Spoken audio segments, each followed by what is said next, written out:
Hey everyone, welcome to our International Women's Day panel that we're calling Redefine Possible. This theme was picked as part of the Google Women Tech Makers theme for this year, International Women's Day. So, yes, International Women's Day is technically passed already, but let's make it a month or maybe 2 months of celebration. There's never enough of it, I feel like. Every And day. yeah, exactly. Every day should be Women's Day. So we felt very excited about picking up this theme. I'm a Google Women Tech Maker ambassador myself. So we love the idea of taking this theme up and like bringing it into the conversational AI space and have some incredible women that can share their story, their approach to how they got into this field and any challenges, learnings, and so on that can inspire others. um, One word for me is that I think we're at this very like pivotal moment with AI transforming a lot of things, bringing in like incredible opportunities, but also on the flip side, we also always need to remember it's risking amplifying gender issues.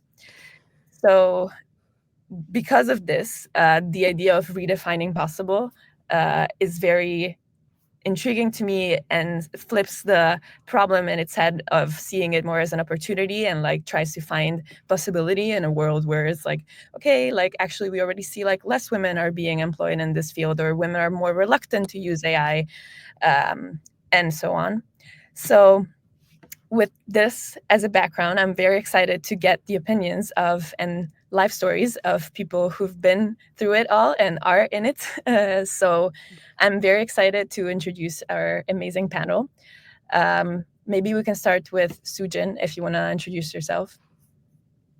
Absolutely. Thank you so much for inviting us. I'm happy to be here. So happy to see Yaddy and Ciara. Thank you, Emily and Giulia.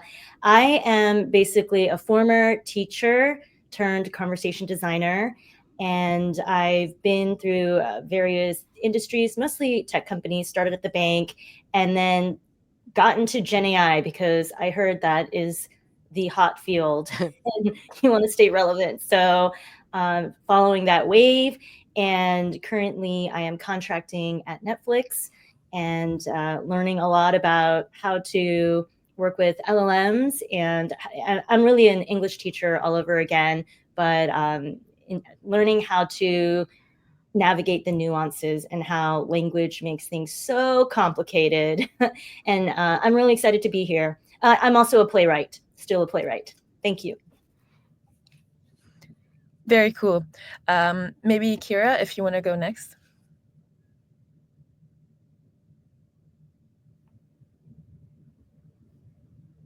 Lost my mute button. Sorry. Yes, I'm Ciara Anderson. My background's in linguistics. I got my PhD back in 2020, but that was more focused on syntax, semantics, with a focus on some Cameroonian languages. Nice. And yeah, I segued into the technical side of linguistics. I just got interested. Similarly, I started to self-teach a bit in coding, did some bootcamp certifications, and found this conversational AI world, which similar to Soo-Jin, it's language and tech coming together, which I just think is really cool and has a lot of great opportunities. So yeah, I've worked with CVS Health, Google, and at the moment I'm on a little bit of a flexible pause to focus on my kids, but still in the field with Snorkel AI doing some part-time work. Yeah. Sounds great. And Yadi also. Hi there. So I've been doing AI products for a while, not Gen AI, since like 2011, and then obviously I did UX stuff before then. So yeah, I kind of like got into it because of desperation. Like you get a job, you need a job, you get laid off, you get another job, and then before you know it, you're like, oh, I'm working on machine learning stuff and interfaces for that. So that's kind of my story. I can't necessarily say where I work. Dude, it's one of those like it's not cool, but believe me, I can't say it. But I do work in banking, so it is really cool to see how like not just Gen AI, but AI and just in general data transforms like how people can use banking. And it's nerdy enough for me to be intrigued by it because like money makes the world go round. Like without our money, we can't do anything. So I think that's why I'm super passionate about such a random thing. But yeah, I'm very into like metadata stuff. I'm into like algos and just workflows and technical documentations. Like, how do you explain to dev what to do? It's not just the interface, right? Especially if you're working with multimodal, like with voice or like gestures, right? Like, how do you describe that? How do you document that when Figma can't do ASL, right? So it's almost like, how do you do that? So yeah, that's me in a nutshell. Awesome. Thank you so much. Super interesting backgrounds and different experiences getting into this field, which I think is very often the case. So it's a good representation of conversational AI and the backstories. Moving a little bit more into the topic. So we said we're talking about redefining possible and what possible means. I'm wondering if you all have any particular assumption about women in technology that you would most want to challenge. Well, I've been hearing from the young women in technology that it's harder to get into tech now, right? And when I think about how I got into tech, I got into tech through writing and design, which is like the easiest way, but not as a software developer. So I'm actually wanting to hear from you guys, like what advice can I give people when they tell me they're frustrated, right? Because I'm having software people tell me like, hey, I can't get into this field, and like the only way I've seen other people get into like those type of like technical engineering linguistic fields, it's like having other women advocate for them and hire them. But that's the only way I've seen it. I don't know if you guys have any other like purview into that, because it is something that's hurting my heart, right? Like I'm seeing Right. these wonderful people. Yeah, I think having mentors is really important because, even I feel like I had my own sort of view of women in tech subconsciously. I hadn't grown up seeing a lot of women software developers, or I didn't really even consider that. You imagine the guy in the basement with the hoodie, and I just, that wasn't like on my radar. But I think when you start exposing yourself to women who are in the field and realizing that, good point. yeah, while there's a lot to be done, there are women in this field, and they're capable, and reaching out, just cold calling people like on LinkedIn or following conversations like this, and things like Instagram. I came across so many amazing women working in tech, and they were women with other interests, as you guys mentioned, like being a playwright or being, it's encouraging. So, and you can speak with them, what was their path and that kind of thing. I think that can be really helpful just to move you forward. Did you also have any challenges you yourself would like to, sorry, not challenges, assumptions you yourself would like to challenge? Well, I think a lot of them were my own assumptions. And, there are some circles, I think, where it isn't necessarily expected that women would work in this field or excel in this field. So I think a lot of it was unconscious bias or self-imposed bias, maybe.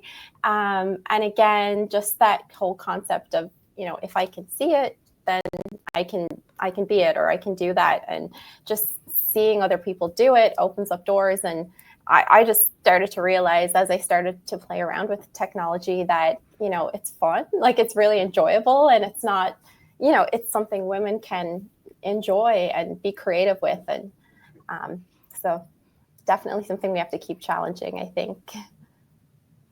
I just also want to add in there, I like how, Ciara, you went back to when you were growing up. I feel that there is this stereotype, Silicon Valley, and it's gentlemen in hoodies, and they could be very young or they can be much older, but it's sort of that boys club. Yep. And I didn't even consider working in the tech field because I thought you needed a computer science degree. And I took computer science in high school because I think my calculus teacher was like, oh, you should take that elective. And I was like, okay, why not? I'm not a gamer or anything, but let me see if, and then I realized it's very much kind of like writing. It's logic. And if you think about writing essays, it's logic, but you're just using words like human language, right? And so I didn't have any idea that there was such a thing like the content design is even a field, and that folks who are just good with language, you can come and join design, and here conversation design is like a very niche field. And in a playwright friend actually told me about this field, that it exists, that you can help design how chatbots, voice bots engage with humans. And I was like, what? Somebody has to make that. And so it was just, you have that light bulb moment.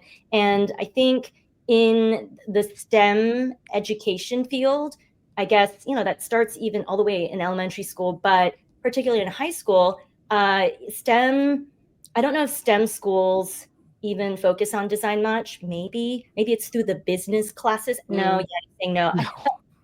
Definitely not at the high school I was teaching English at. I mean, a little bit of design, maybe it's graphic design, if you will, but that falls under fine art.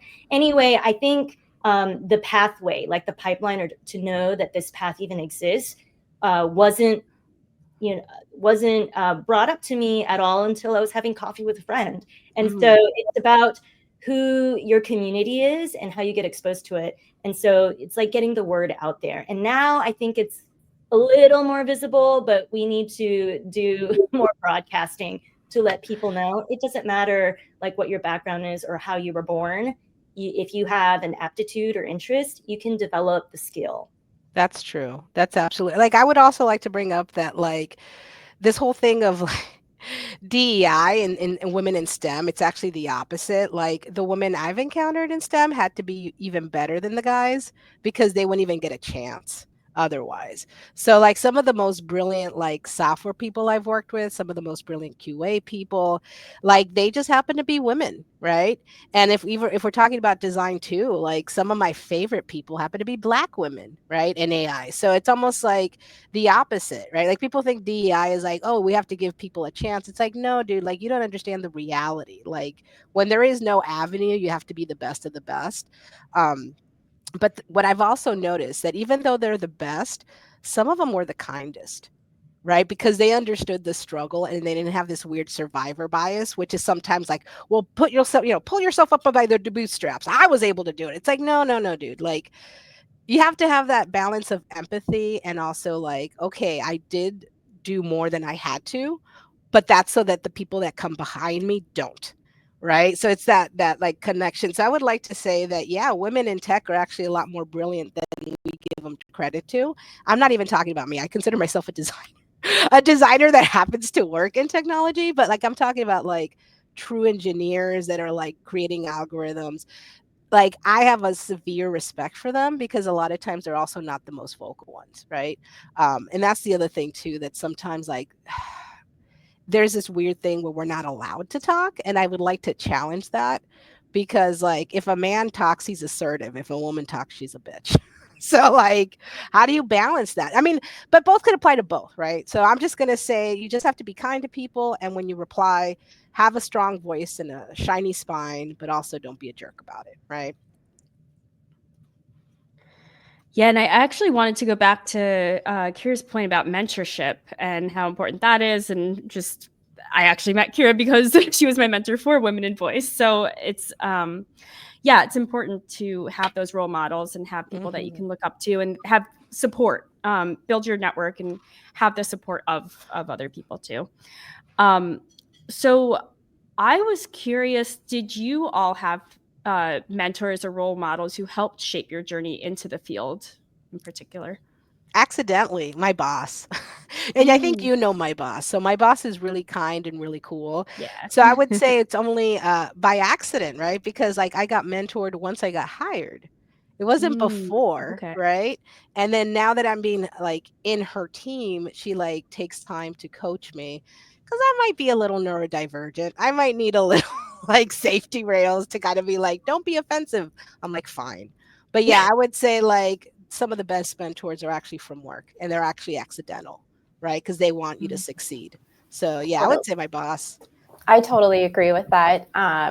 I've had some amazing female bosses, and I'll shout out like Dami Campos at CVS Health. She's just really inspiring. She also became a mom when I was working there, and just seeing her work ethic, and she never seemed to hesitate just to speak up. She was always ready to advocate for people. She was very fair, and just didn't. Yeah, just a great example. And when you see that, and it's not just on paper, it's not just something you're reading about. That's again really inspiring to have an example that you can follow.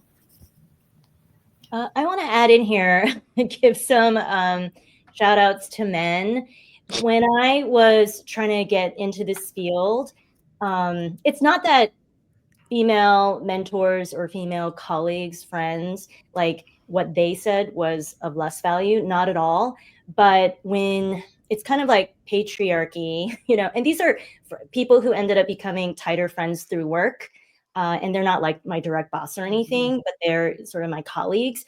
But people who are local, even my father, it's when I think some of these men who saw something in me, and I'm not trying to say I'm the greatest, but they saw something in me and wanted to nurture that and was asking me, speak up with your voice more. You are confident, just show that in the meetings or whatever it might be.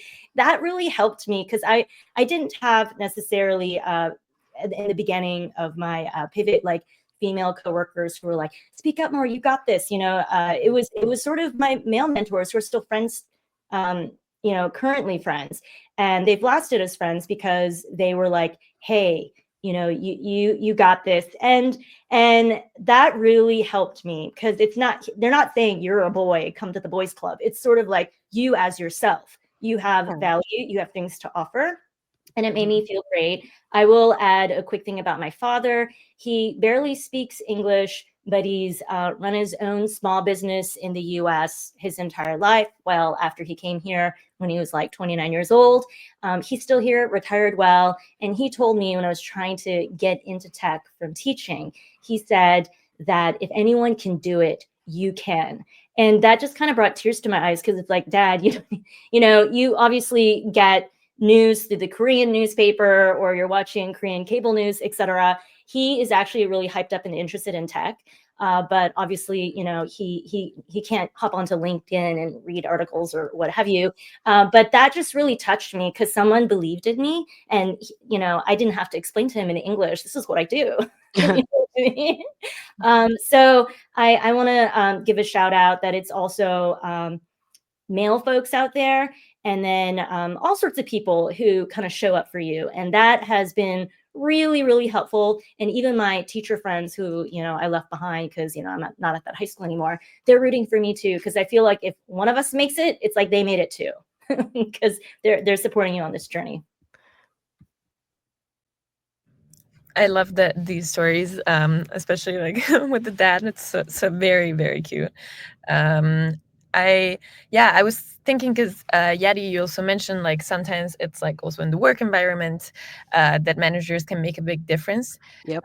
So yeah, I was wondering if you think there's something like companies, managers, the places we work at in general can do to make the workplace feel more inclusive for women. I don't know if that's possible in this environment. Like I would have said something differently like a year ago. It's like, oh yeah, of course. But right now, government, at least in the U.S., right? Because this is a worldwide conversation. You guys are elsewhere. We're in the U.S. Some of us, right? In the U.S., things are tough because they're dismantling any type of like protections for what they call DEI, so like diversity, inclusion, whatever, right? And that it also includes accessibility. So what does that mean to women? What does that mean to like whatever? I don't know, right? I know that right now there's companies that are being told by the government to dismantle certain things, like they're being forced into like not having anything for protection for women's. So the companies that do stand up to the government, or what I say are just smart about it, they don't announce it, but they still support it. Those are the companies that you have to watch out for. And those are the companies that cannot advertise it.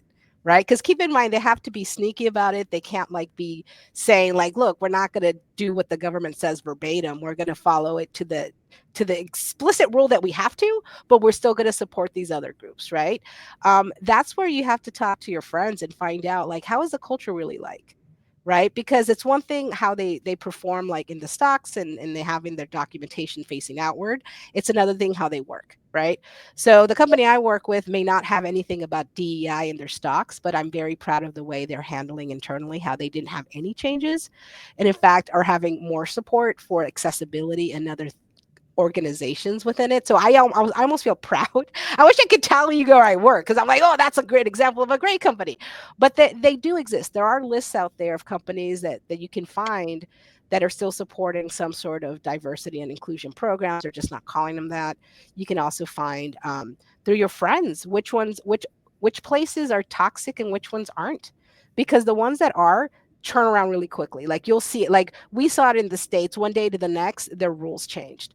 So that's an indication, like pay attention, like read their internal docs, read what's out there. Well, not internal, external docs, and like read between the lines, right? If you see certain companies dismantling certain programs, that tells you what they care about.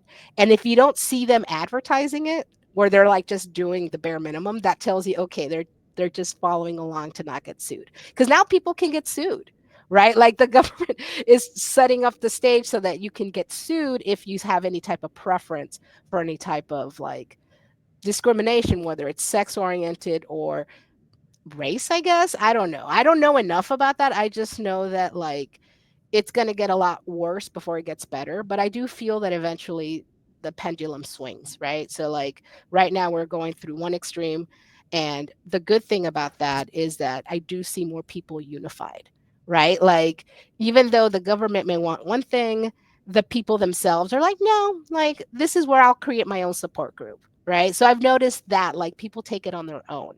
So that's what I do love. I do love that as technical people we're coming together and supporting each other and like listening each other and not letting that what's going out there impact us on the inside, right? So I think mentorship, how you mentioned it, like was important.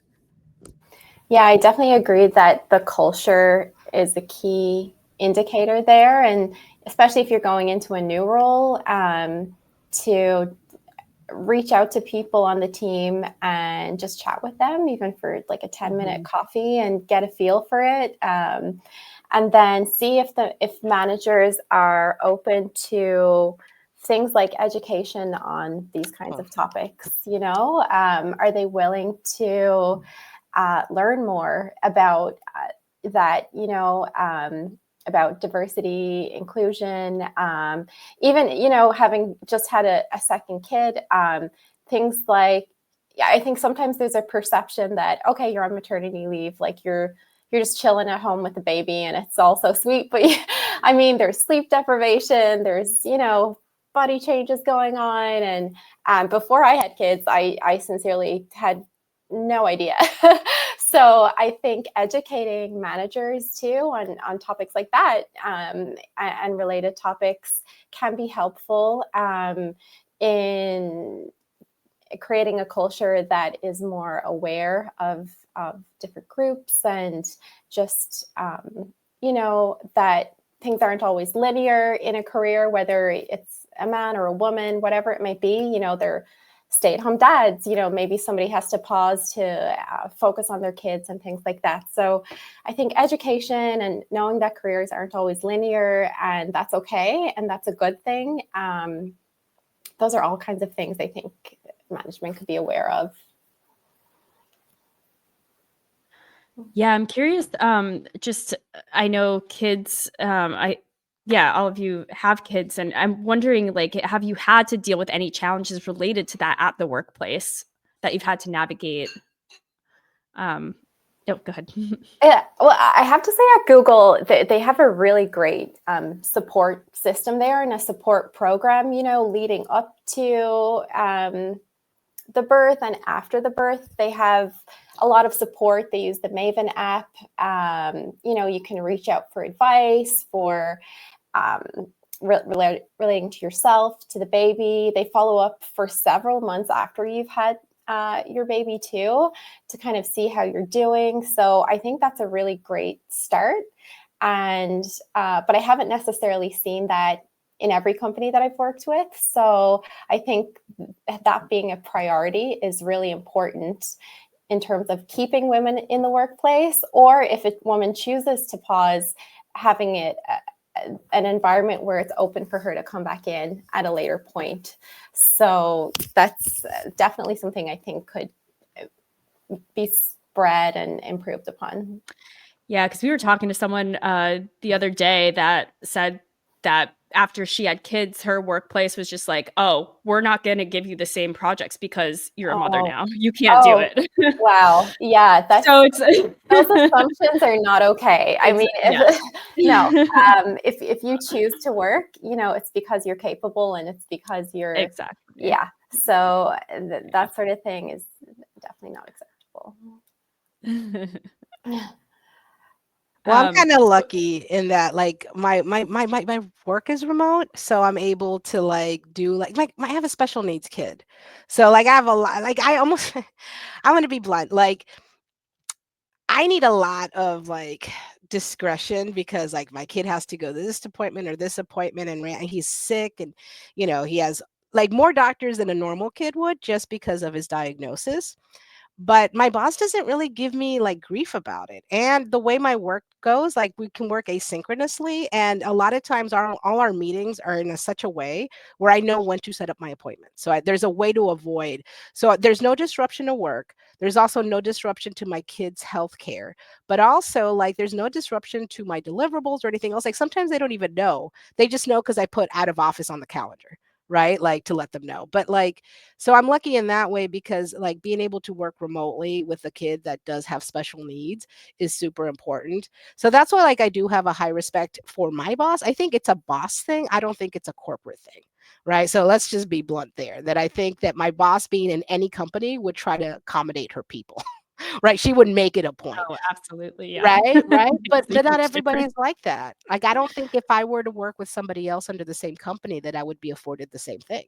Right. So it's not a company thing. So it's almost like if you have someone who's like we mentioned has your back. I mean, that makes all the difference. Really does. So pivoting a little bit, I'm curious if you've kind of ever felt like you had to prove yourself and your value to others, like in work situations or other situations, and how you kind of navigated those situations, and if you were able to kind of overcome it. Soo-Jin, you want to? Yeah. So proving yourself, it kind of reminds me of, I guess, imposter syndrome, which is the buzzword that keeps going around. And I had a conversation about that recently with folks. How do you deal with that? Or if something at work is causing that, etc. I feel like it's sort of a head game.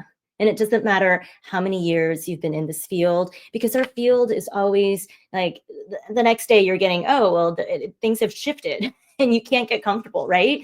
And so if you're not okay with adapting, this is going to be a really rough field. And so I almost feel like in a daily way, we kind of wake up with a little bit of maybe I don't know everything, but I also think that could be a superpower in a strange way, to not get too comfortable and be ready to swerve. It's like being with a dance partner and you don't know what that partner's in the mood for. And at work, I feel like the best we can do is, follow up with the best work possible. Yaddy's talking about deliverables, same thing. So they can't be like, well, you're lacking here or there, or you're not asking questions or what have you. So always deliver that and, focus on the positive relationships that you have, the good connections. We're all human. We can't all get along all the time. We can't achieve that with our families or people we live with. So how on earth is that possible with work folks? We're human. And sometimes I feel like that human factor makes work fun when you click and it's good. But when it doesn't click, it gets really difficult. And when I hear friends talk to me and, I have similar stories to reflect back to them, it's really difficult when you can't get along with folks at work for whatever reason. And it's almost personality conflict. It's not really about the work. You know, it's this other stuff. It's the subtext, you know, in the theater world.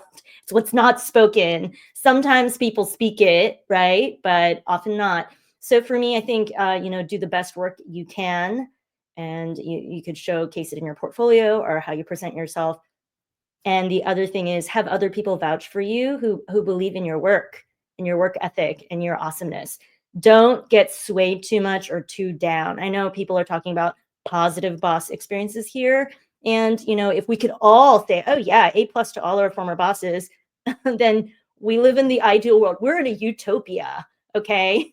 Let me join that universe. Just kidding. But in reality, it's not just bosses, but even top tier leadership, right? And the trickle down effect, or how the company is treated, you know? And so there's so many factors. And I think you just have to, I hate when people say, don't take it personally. It's like, I have to, I'm human. I got the emotions. How can I not respond with my emotions? So in a way, you have to like talk yourself off that ledge. And, you know, maybe somebody is not having a good period in their life, and it's not about me. And we, you know, it's like you're walking through the city, it's very crowded, and someone bumps up against you, and it's because it's a crowded city. It's not because they're out to get you, hopefully. And if they're treating you poorly, perhaps they're treating others poorly as well. You're not the only one.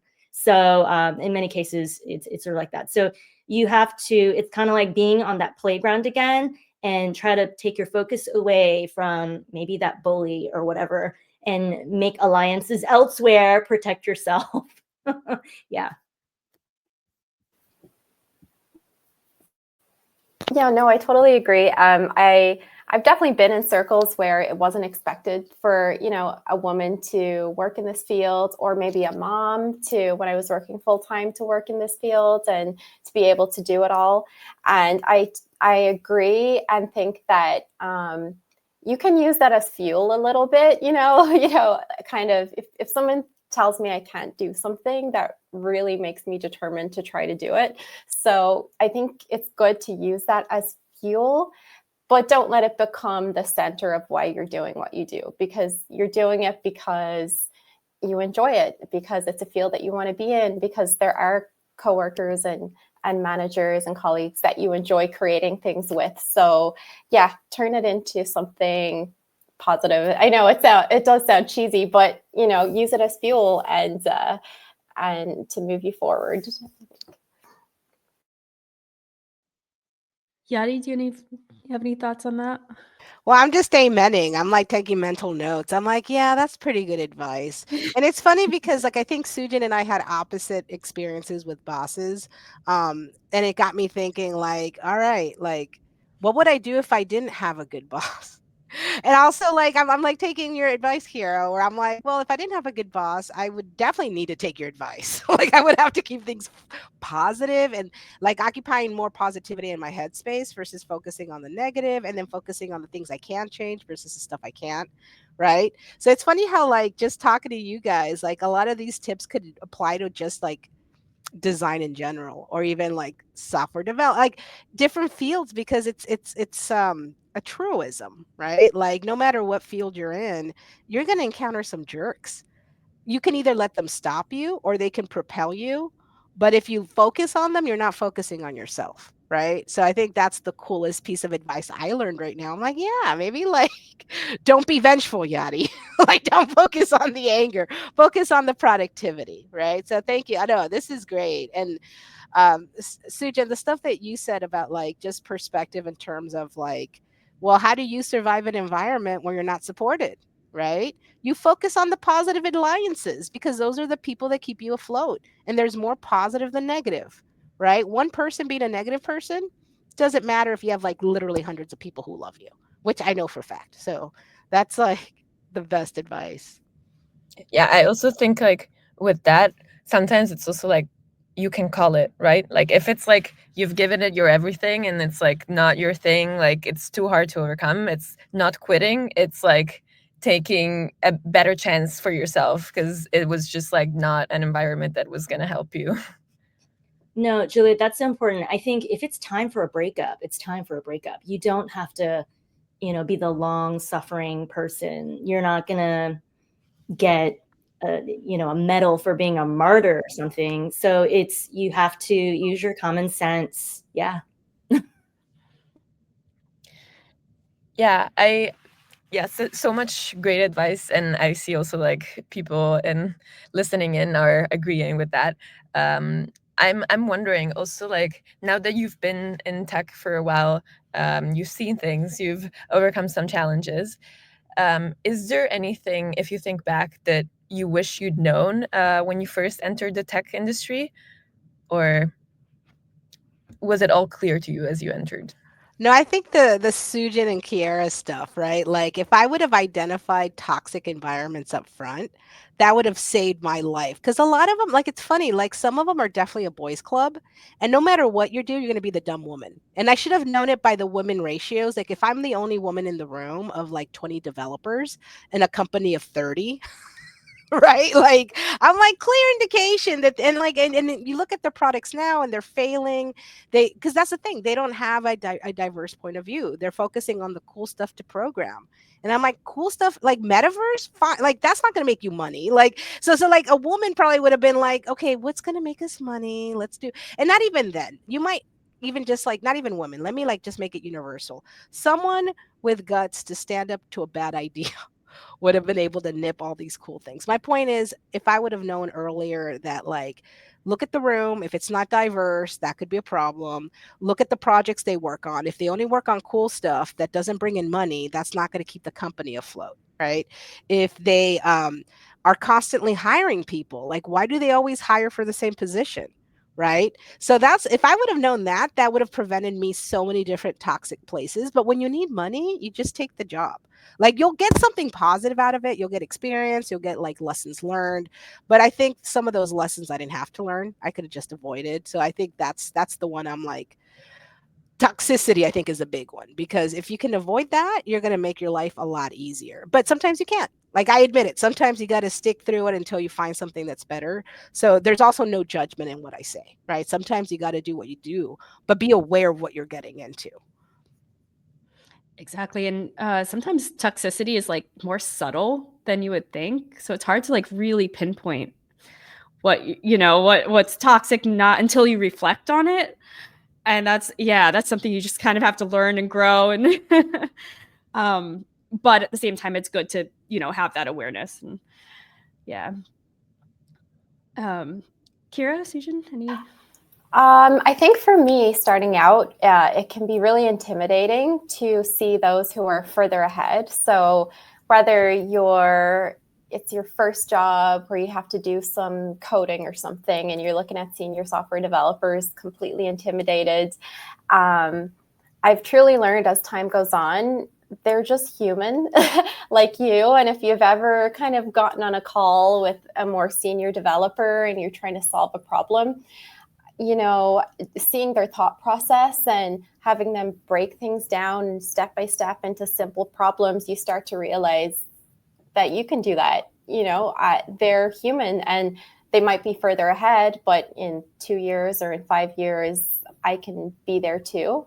So I would definitely have considered that a lot more rather than just feel intimidated and like I could never reach that point. If they can do it, you can do it.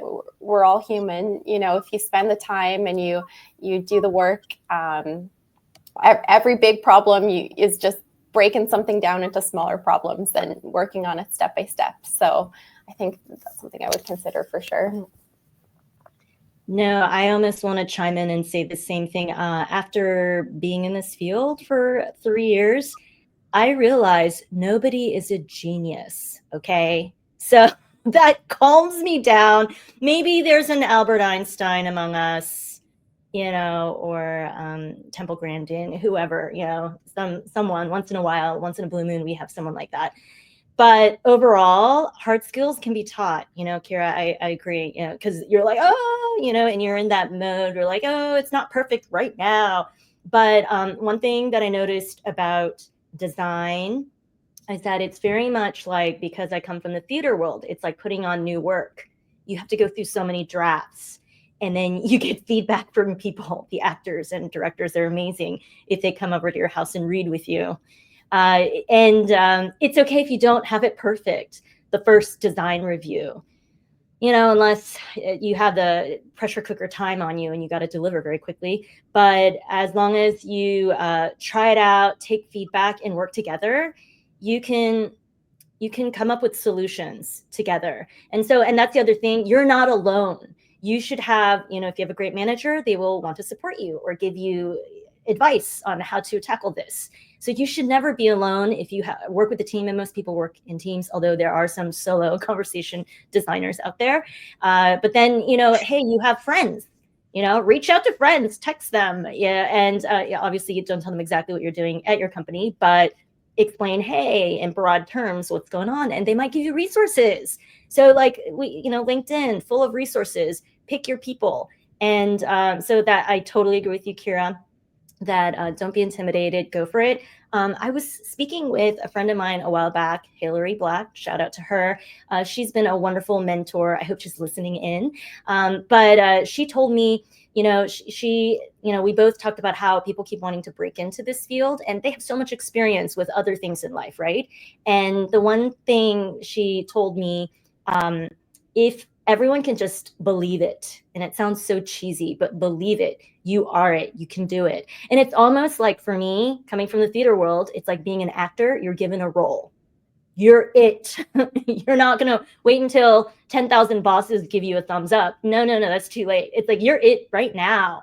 Here's your identity, and move forward. This is who you are. So, just like really believing in yourself, and people will smell the confidence coming from you, and also hopefully some humility too, right? A combo of that, and they'll want to work with you. Yeah. So I wish I could have, and I did take that path. I just moved forward like Yaddy. I had to pay my bills. I had to move forward. I couldn't go backward into the past. I did move forward and figure out, hey, what's the way to survive in this very expensive world, and in a world that, geez, we don't know what's going to happen tomorrow morning in the newspaper, right?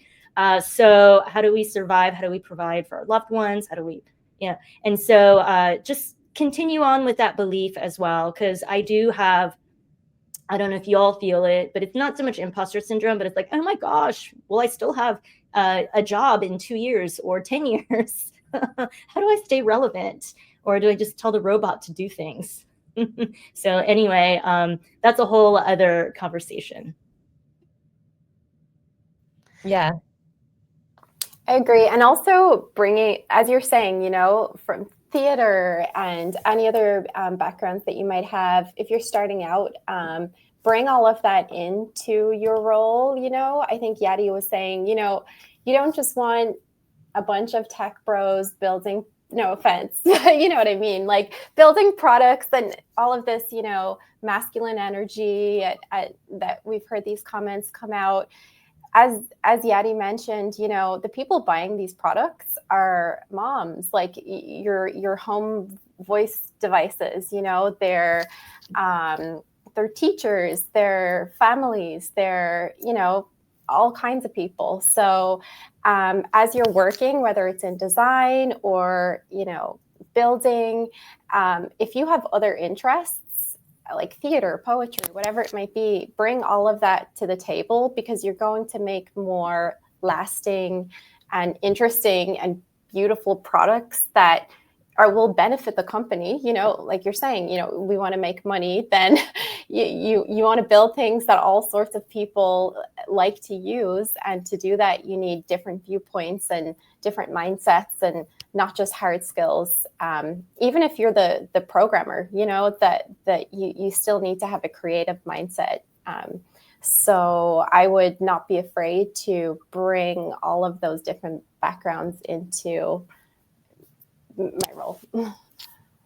And also to piggyback off of that, like everyone brings a unique perspective to a relationship, to, anything that you do.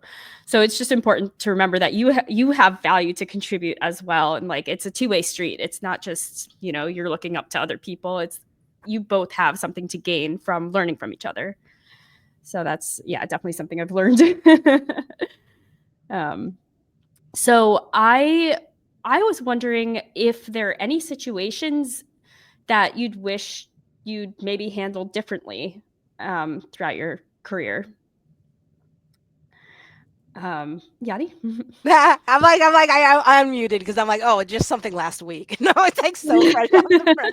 No, okay. So back to my neurodivergence, right? I think that's important to know because like a lot of times, like for a long time, I had a problem finding the right job for me because like if you're too blunt, like people can't stand it. I was great in software, like with software developers, they loved me. They're like, oh, she's to the point and she speaks our language. Yeah, but we were all jerks, right? Like not on purpose, but just in the way we communicated, right? So like God, I went on sorry, I forgot what the question was again. Like I know I had a point. Oh, no, it's if you had any situations you wished you'd handle differently. Because of my neurodivergence, I have less patience than a lot of people, and it takes me a while to process like how would I say this in a nice way? Right? So there's a lot of stuff literally just recently where my boss was super kind about giving me harsh feedback. She's like, "Do you think you could have said this in a different way?" I'm like, "Yes, I do think so." Like, yes, I do think. So like even just and it was minor stuff, but she was very like purposeful in how to correct me because she's like, "You know this isn't like friendly Yachty. Typically, you're friendly Yachty. What's going on?" I'm like, oh, the geopolitical environment is getting to me. So I'm like very frustrated. And she's like, does your coworker need that anger reflected on them? I'm like, all right, fine. No, like they do. They deserve what I said. But at the same time, it's a work environment. We're getting paid. They're not like my friend. Right. As a friend, maybe I would have felt like you need to hear this because what you did was jerky. Like, in all fairness, like I was just responding to something that was done to me, but that still doesn't make me better, right? Like just because someone attacks you first, we are in control of how we react, right? Now that's one example. So I wish I would have done like the pause and breathe and been like, all right, Yadi, don't let anything that's like affecting you emotionally, or even if this person said something or did something that was out of bounds, like be the bigger person, right? Like just be the bigger person. But there's other stuff too, like all related to communication, right? Like how can I be kinder? How can I be more precise? Even if I'm nice, because I am actually typically a super nice person because I want to help people. Like that is my basic, right? But there are times where people that are not nice, they keep poking and poking and poking and poking, and eventually you're like, ah, I had a friend tell me, like, what if they're neurodivergent, Yadi? I'm like, what? I'm like, what again? And they're like, well, would you treat them differently? I'm like, yeah, because they process information differently. And then that's when I was like, oh, I'm a hypocrite. I'm a hypocrite, right? Like I expect people to treat me like with certain decency, but I can't afford that when I'm going through my stuff. So now I'm learning that when I'm frustrated, be aware of it, right? And be especially aware of how like I react, right? Like if I'm not frustrated, I don't have to worry about it. But it's during certain points where I'm either going through a stressful period with work or with kids or with whatever that I have to put more effort into how I react with people because like I may be technically good at my job, but nowadays that's not enough. Right? You actually have to be like a good colleague and you have to be a collaborator. And that's actually something I'm like practicing every day. So I would say that's the one I would like I would take back right away. If I could change the way I reacted to a specific coworker, I'd be like, I am so sorry. You did not deserve that. Maybe you did, but you shouldn't like I should have been better. Like, I'm sorry for how I reacted, you know? So yeah, that's an example of it. Thank you for sharing that. No, Yaddy, that's awesome. I was about to say something very similar, but it's askew to, obliquely, we're Venn diagramming a little bit, I think, if that's the right visual. I have a tendency to, I'm programmed to be polite, whatever. We're pleasers, we're female. I wonder if y'all feel similarly. And so at work, because we are paid to be professional, right? And hopefully you're a pleasant person anyway, by default. But at work, in the past, I said something in a meeting, and only one of the group did not like what I shared, and said outwardly, so in the live conversation, called me out on it, and I was surprised because I wasn't trying to offend. So like, what if I actually was trying to offend? Anyway, And so it got me nervous because and then, your head starts swirling like, oh my God, do I do this all the time? Am I offending my colleagues? What's going on? Because it's just like that one remark, then you go into the spinning thingy. And it was right before the weekend. And I messaged, the other colleague that was in the meeting. And I said, hey, listen, did I say something upsetting? Did that upset you? And that person was like, oh, no, not at all. I don't find anything you say, but I don't get offended easily. So I'm like, that's not really helpful. And so what I did was, so I don't think about this all weekend and it kind of gnaws at you and it grows and it's so silly. I messaged my boss and I said, hey, have I ever said anything offensive? Please let me know, because I would never want to do that. And this person wrote me back right away and said, no, never. I have not. And I will give you feedback. And so then I could have a relaxing weekend. So it's about, like one remark, like I'm better at kind of like nipping it in the bud now, instead of letting it grow. And I'm like, then you have this paranoia about it. And so that's the thing that I'm learning, to be like assertive for myself, to make sure I didn't step out of line or whatever. And we are in a field where we're dealing with language, where there are a lot of nuances. And, anyway, one thing I've learned is to speak up and like clear the air. So, just for and it could be annoying to do that, but I've become a better, I guess, is that a PR machine for myself? I have to switch my hat and not be in like, oh, take things personally land, and be like, hold on, let's figure this out. I feel like I became a parent because a child is like freaking out, and it's like the parent who steps in and it's like, okay, let's go back to this and be a diplomat and whatever. And so I wonder if I relayed that in a clear fashion. But yeah, just clear the air so that you don't sit with it and it gets worse and worse. Yeah, honestly, very similar again. And again, maybe another part of the Venn diagram would be, I think in a situation like you're describing, Soo-Jin, if someone immediately is reaching out saying, I'm so sorry, did I, you're in a good spot if if somebody is reaching out to you and you're clearing the air like that. I have been in situations where maybe there was a very persistent, maybe rude behavior or speaking down to people, or, observed by a group, and it happening pretty consistently. And I was newer to the field. So I think doing things differently, I would try to find the voice to, speak up and address it, clear the air, especially if it seems like the team member, the manager, is not willing to immediately say, oh, try to fix things or make sense of what really happened. And if you're not seeing results, HR and all of your rights and entitlements, get familiar with all of those. And if, you have the right to speak up and to address things and to be treated respectfully if you choose to do that. So yeah, use your voice. And if something doesn't seem right, just talk about it. I think great advice also about these tools that we sometimes feel like, oh, should I go that far? But it's like, yeah, I mean, if it comes to that, you should. It's a tool. It's not anything wrong with that.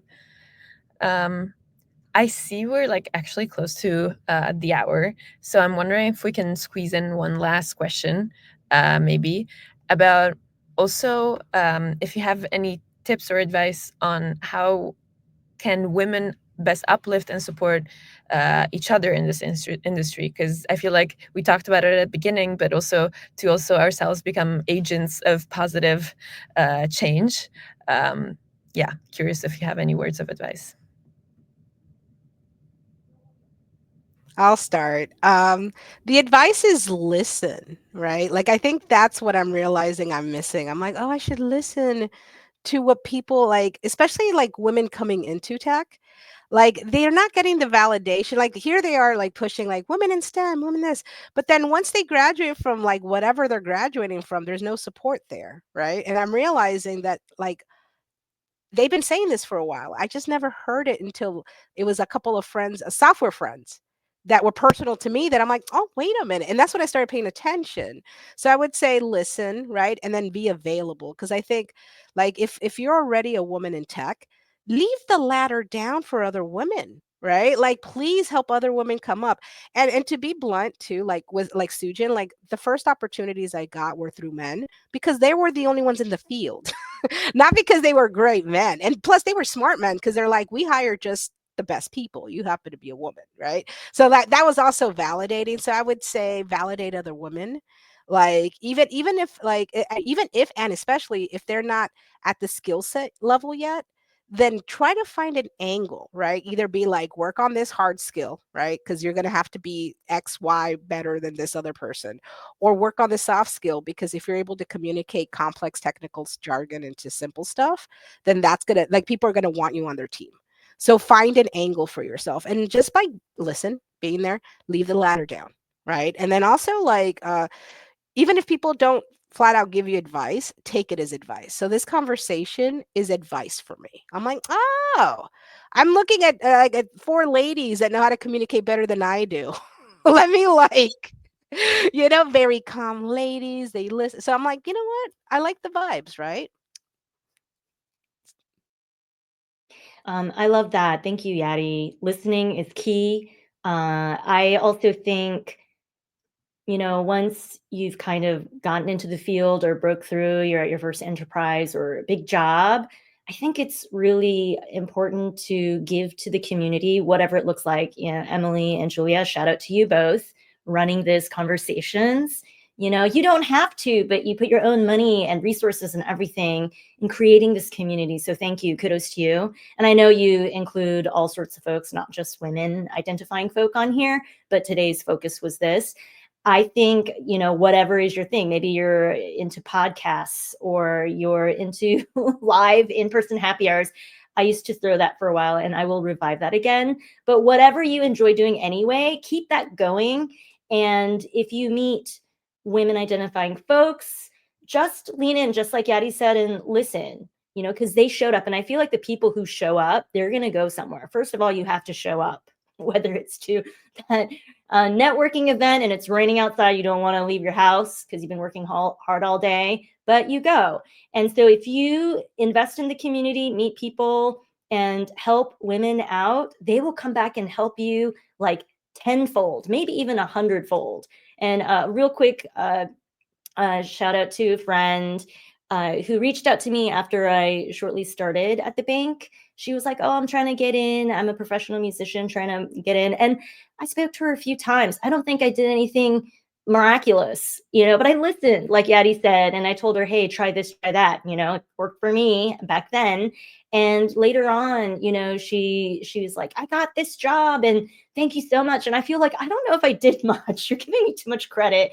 But if you just show up for people, they will, remember you and be like, thank you so much. And so when you are investing in community, I still feel like this world has good stuff to offer, good people, and you will keep attracting the good folks and they will revolve around you and hold you up when you need their help.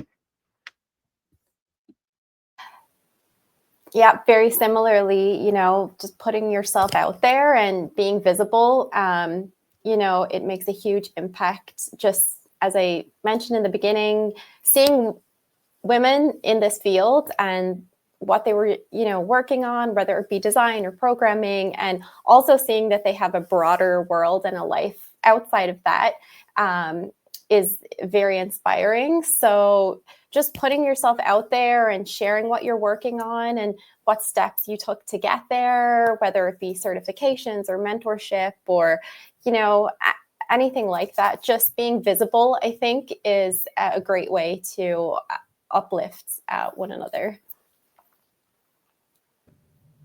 Definitely.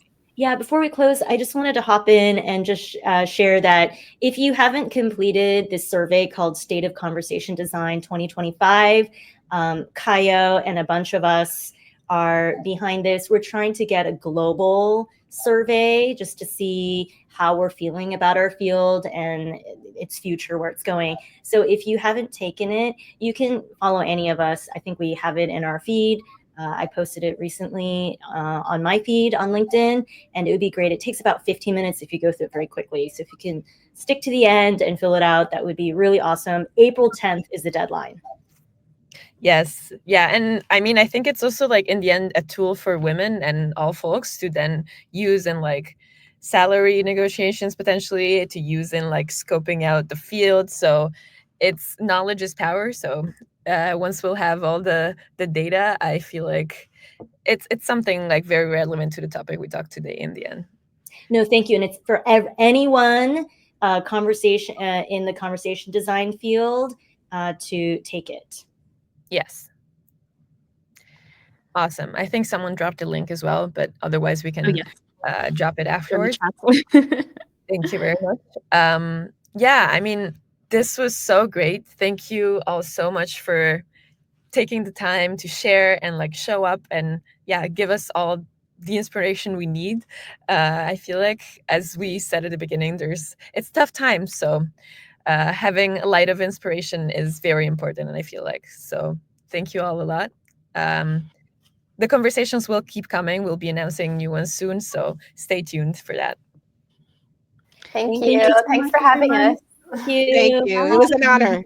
Yes. Thank you so much. Bye. Bye.